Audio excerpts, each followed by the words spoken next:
Good evening, everybody. Welcome to Space Cowboy Books Online for the first event in our third season of Flash Science Fiction Nights. I'm your host, Jean-Paul Garnier, and we have a wonderful lineup for you tonight.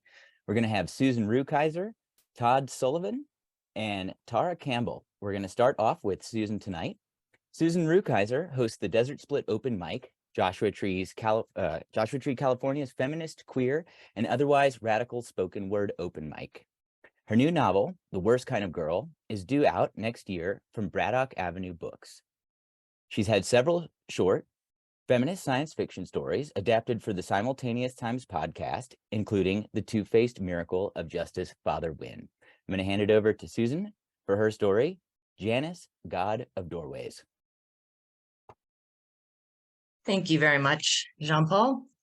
I'm very excited to be back. This is Janus, God of Doorways.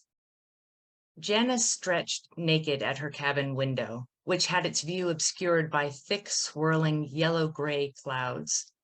Light sparkled off tiny crystals in the haze, which Janus and others on the ship's crew called the fairy fog lights. The clouds blocked any view of the fiery surface of Venus, just 30 miles below.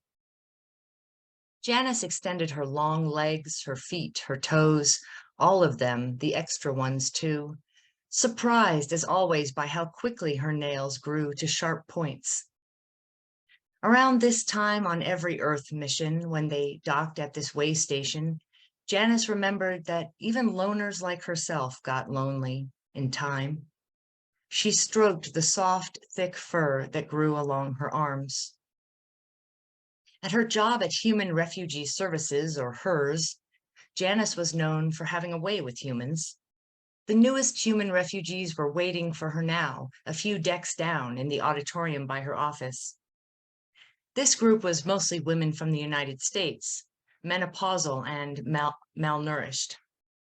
Most had lived hard lives since being assigned to the Misandrist Activity Watch List, or MAWL, for reasons like backtalk, unauthorized sexual activity, or failure to maintain a feminine appearance.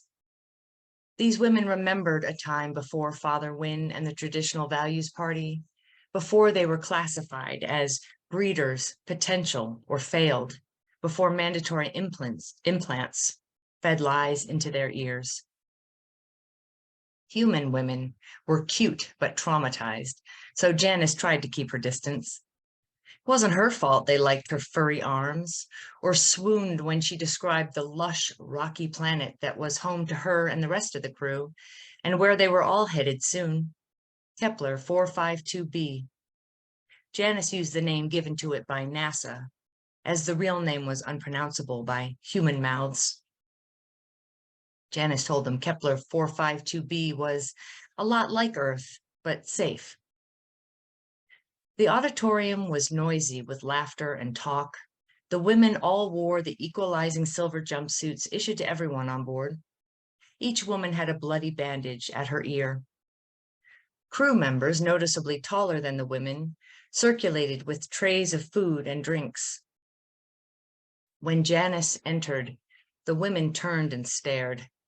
Janus was easily 7 feet tall, and her jumpsuit fit like paint. She had big green eyes and a bald head, skin the color of caramel, patterned with darker patches. She said, "My name is Janus, Janus, like your God of doorways, and I am here for you." Silence. Finally, someone called out, "Oh, do you mean like in Roman mythology?" "Do you worship different gods now?" Janus said. "I haven't been back in a while. When your name is called, please come to my office. I will have one question. What do you want? It can be a small thing. We understand you may not have been asked, what do you want, in a very long time. But relearning how to answer that question will be a vital part of your recovery from Earth." One by one, human women took a seat across from Janus.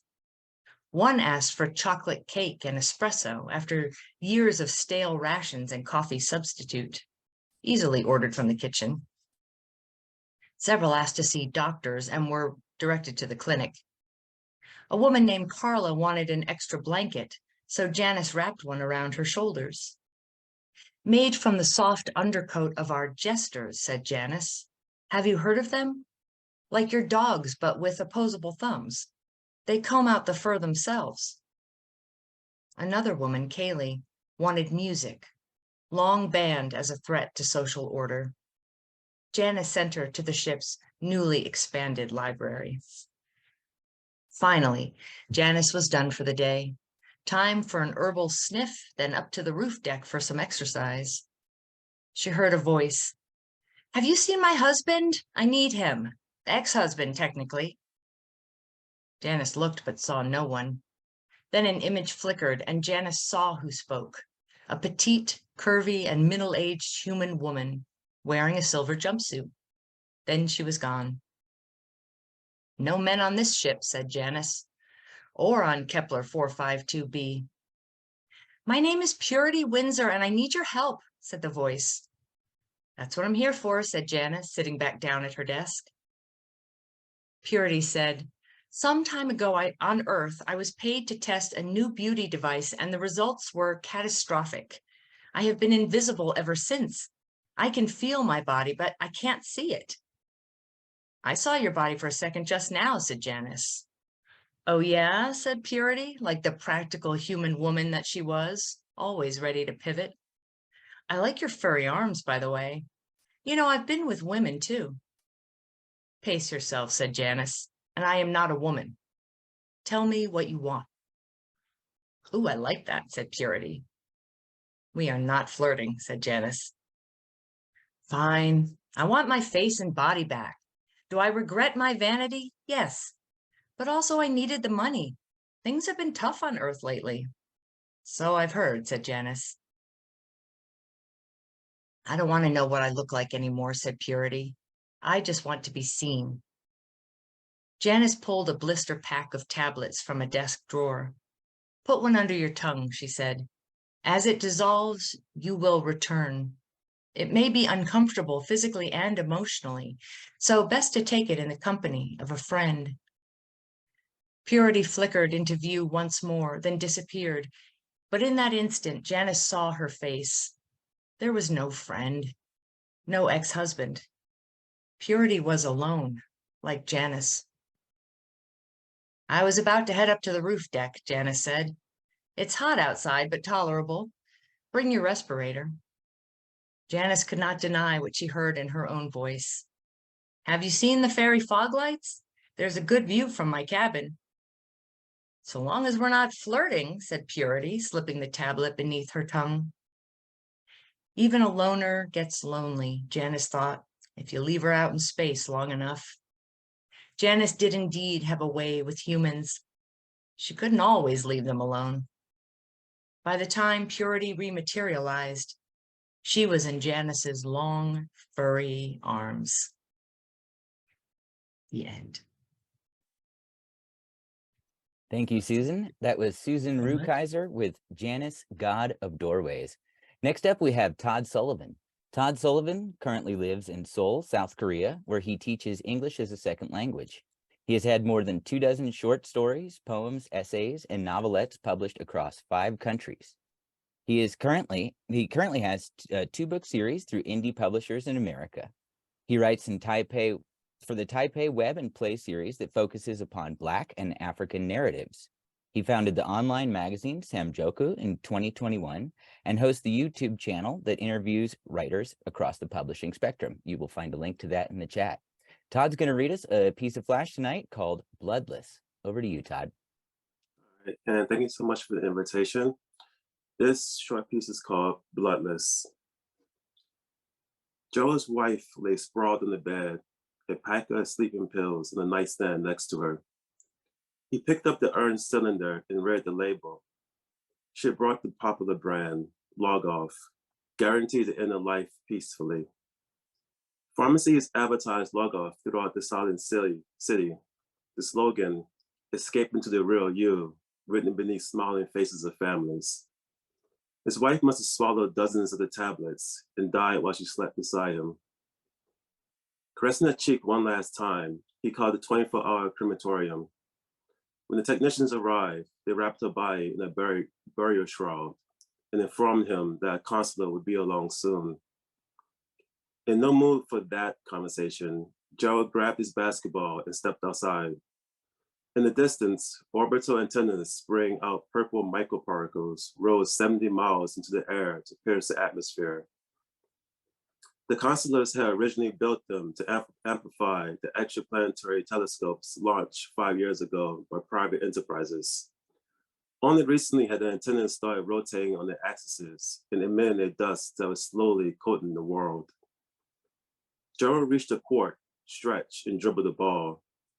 Purple dust puffed up around his sneakers as he went in for a layup all net. He chased after the ball, but the sudden exertion sent him into a coughing fit. For moments, he simply hunched over, trying to catch his breath. When the spasm passed, he turned back to the free throw line. Across the street, he saw a consular making its way towards him. Tall and thin with a golden exterior, the consular moved on spiny tentacles that unfolded out from its lower half. It stepped into the center of the court and began to walk in a tight circle. The consulars never stood still, rotating much like the antennas towering above the earth. Do you enjoy playing this game by yourself? Its gentle voice emanated from no discernible source, its melodic tone closer to singing than speaking. The innocuous question brought tears to Gerald's eyes that he immediately blinked away. He shot the ball and it thudded against the backboard and bounced away. Before he could catch it, a tendril extended from the golden body of the consular and wrapped around the ball. Gerald considered leaving, but if he went back home, there would probably be another consular waiting to engage him in a conversation he had no desire in having. Gerald held out his hands. Can I get my ball back? The consular threw it to him. Gerald caught it, dribbled in the purple dust, and shot into the brick. He already knew what the consular wanted to say. He had this discussion many times, though he never knew if it was with the same consular or with a different one, since they all appeared the same to him. Why do you not want to join your wife and family? Gerald swallowed a lump that formed in his throat. I'm not going to kill myself. They are not dead. As we have explained to you, this reality is not real. Gerald shot the ball. It ricocheted off the rim and he ran after it, his lungs burning from the purple dust. It certainly feels real. You cannot trust your senses. What you see is a construct. The avatar of your body is just a manifestation, not your true embodiment. Gerald had heard this before. When cosmologists discovered structures emitting infrared 14 million light years away, consulars landed on Earth shortly afterwards. Meeting the different heads of state from around the world, they explained to the top scientists of the most powerful nations that what the cosmologists had discovered was actually data streams giving shape to a cosmos that human consciousness had become trapped in. So it actually looks like you, right? Gerald asks. My native appearance, yes. You and I are the same species, but consulars manifested in this form because we thought it would help you believe us. The consular approached Gerald, who dribbled away, keeping his distance. The glitch's matrix keeps your mind imprisoned. The only way to break the cycle is to kill yourself, for a non-forced death will recycle your mind back through the system to take up a new role in the simulation. Gerald pointed to the attendant shooting out purple microparticles. So if this reality isn't real, what are those structures doing? And why are there more consulars appearing, even as there are less humans that need convincing to commit suicide? What you perceive as antennas are simply key commands meant to reconfigure the malfunction of this reality. This thus is a byproduct of mathematical computations in higher dimensions of the program. If you do not detach from this reality, your consciousness would be overwritten and your mind would be lost. There's little time left. Gerald's parents had taken their lives in the first waves of suicides. He had managed to convince his wife to hold off until today. She had now joined billions of other humans who had killed themselves over the last 5 years. The consulars had argued their case well, convincing physicists that reality was a simulation. Scientists convinced the world governments, who eventually encouraged the citizens to disconnect from their artificial lives. As the population dwindled, a terrifying possibility had formed in Gerald's mind. What if the constants were lying? What if they won Earth and after studying humans had figured out a way to obtain it without firing a single shot? When you're dealing with a technologically inferior mind, convincing them of self-destruction could be a perfect bloodless coup of the native species. Gerald laid up the ball. He wasn't alone in suspicions, and he wasn't going to kill himself. If enough humans continue to resist the consular's suggestions, maybe they could discover the truth and defeat this most quiet of alien invasions. If it's all the same to you, Gerald told the consular, I think I'll play this virtual game a little while longer. Thank you. Thank you so much, Todd. That was Todd Sullivan with Bloodless. Next up, we have Tara Campbell. Tara Campbell is an award-winning writer, teacher, Campbell Fellow, fiction co-editor at Barrel House, and graduate of American University's MFA in Creative Writing. She teaches creative writing at venues such as American University, Johns Hopkins University, Clarion West, the Writers Center, Hugo House, and the National Gallery of Art. Publication credits include Master's Review, Wigleaf, Electric Literature, Craft Literary, Daily Science Fiction, Strange Horizons, and Escape Pod Artemis Rising. She's the author of a novel, 2 hybrid collections of poetry and prose, and 2 short story collections from feminist sci-fi publisher Aqueduct Press. I'm going to hand it over to Tara to read 2 short pieces of Flash, In the City of Praying Devils and In the City of Bleeding Books. Over to you, Tara.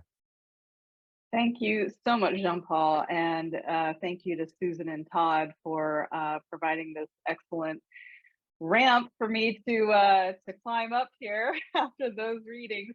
I put the link to both of these stories in the chat. They were published in Middle House Review, and so you can read along if you like. The first is In the City of Praying Devils.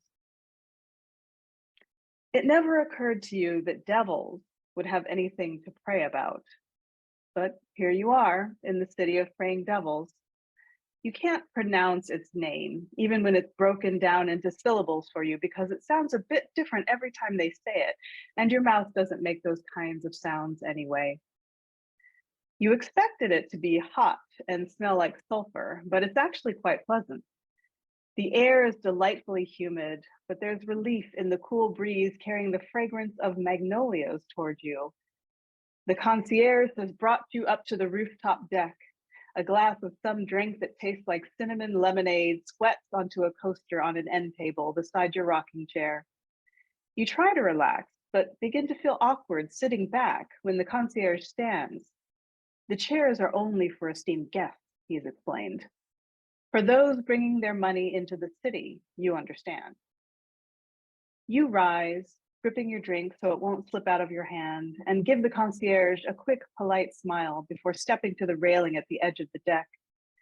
Below on the ground, all around you, devils. They're not all red, as you'd imagined. Some are purple or blue or green. Many are part animal, covered to varying extents in shaggy brown and black fur, but some are smooth-skinned, and others are scaly, and still others are covered in something that shimmers like velour. Many of the devils are busy bowing or walking in circles, palms upturned, faces tilted back in supplication. Others crouch, and you can't tell if they're on hands and knees in worship or if they're simply comfortable on all fours. Some rock back and forth, some are still, and more than a few crawl between them like ants through blades of grass. All around you, their prayers rise, a series of hisses and clicks as unintelligible as the name of their city. You sense a presence and turn your head. You startle, but are instantly embarrassed because it's just the concierge, of course, come to join you at the railing. He doesn't look like the rest of his kind down below, which is the very reason he's been hired to care for visitors like yourself, to keep you from descending into the city and entangling yourself in the prayers.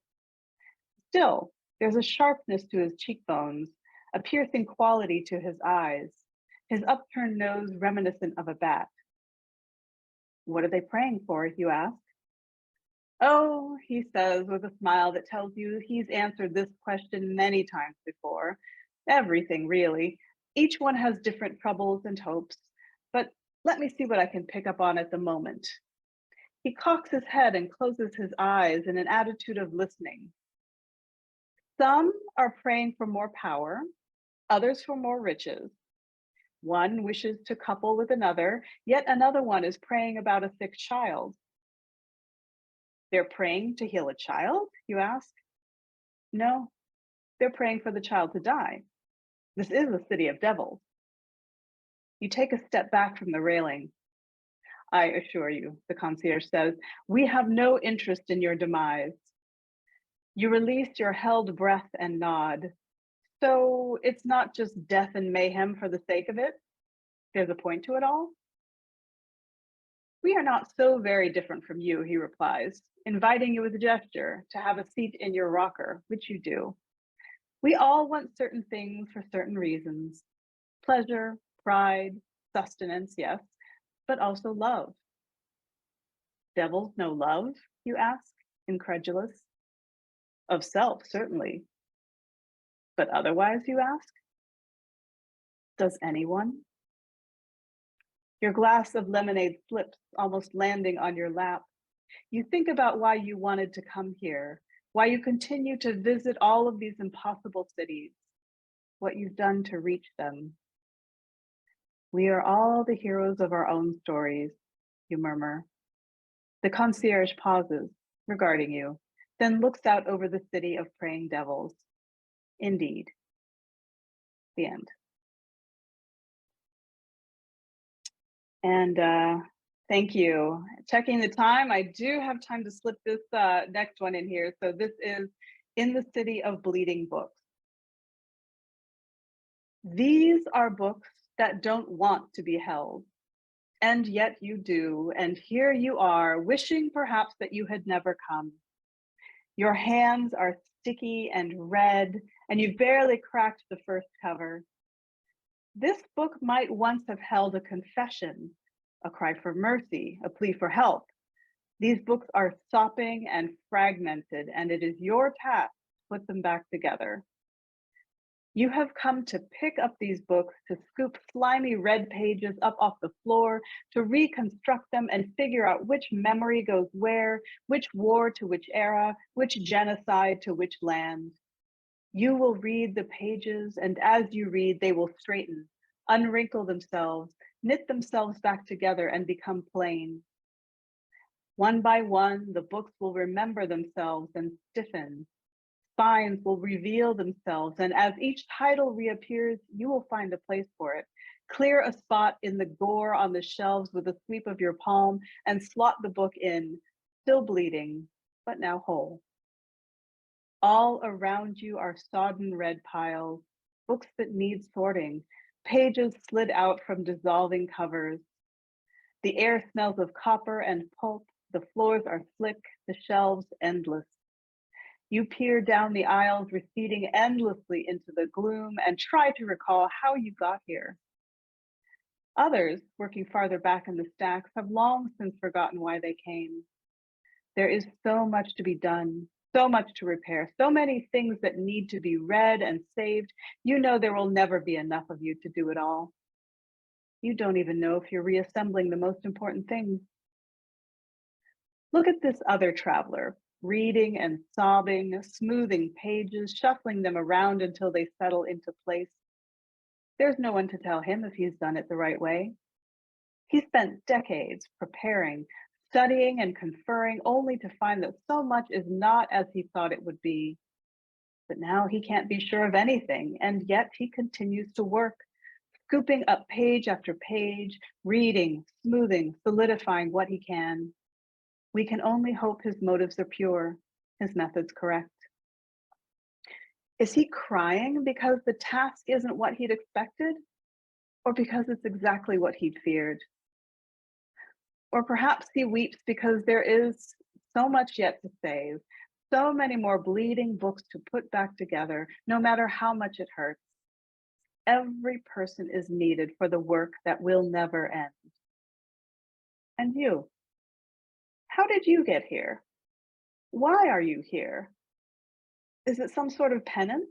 Are you seeking justice? Did hubris call you to this task?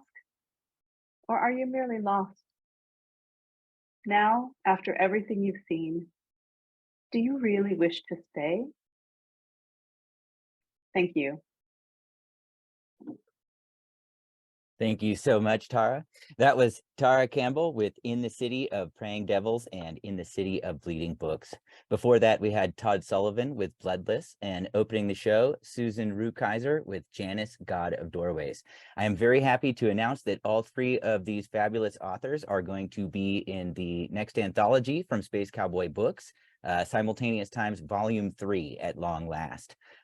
Thank you so much to our readers, your wonderful stories tonight. Thank you to our audience. Our next Flash Science Fiction Night of the season will be on May 23rd, featuring stories by Jonathan Navarre, Robin Rose Graves, and Ai Jiang. So that's bound to be another wonderful show. There is a link in the chat to everyone's websites, as well as to where you can register for next Flash Science Fiction Night.